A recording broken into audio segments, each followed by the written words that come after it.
ومن أحسن قولا ممن دعا إلى الله وعمل صالحا وقال إنني من المسلمين.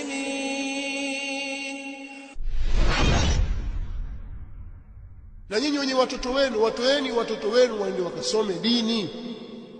Na huo ndio wakfu mkubwa ambao mtakuwa nyinyi mmeutoa. Leo kuna mtu ameruzukia watoto 7, watoto 8, 10, 11, hana shekhe hata mmoja. Wallahi mtakwenda kuulizwa mbele ya Allah.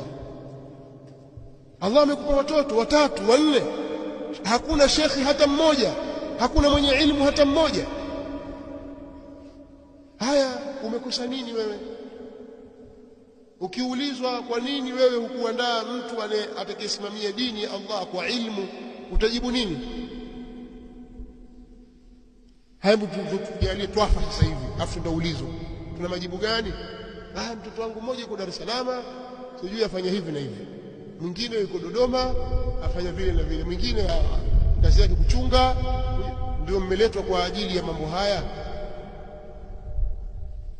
Lakini wote hao wamekuwa hivyo kwa sababu ndivyo ulivyowalea wewe. Wewe hukuwapa muongozo wewe kwenye jambo la dini. Uliona dini ni jambo jingine, bali akitaka atasoma, asipotaka yule kapenda kusoma dini, huyu hajapenda kusoma dini.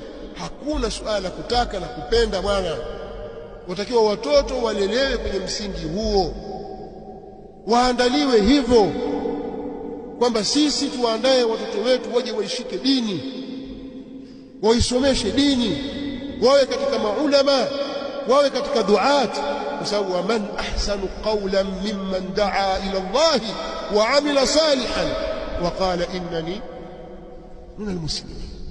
Hakuna mtu atakayezungumza aliyekuwa na kauli iliyo nzuri kabisa kumshinda yule ambaye analingania kwenye dini ya Allah subhanahu wa ta'ala. Simama utoe speech yako kwa ufasaha wa hali ya juu kabisa.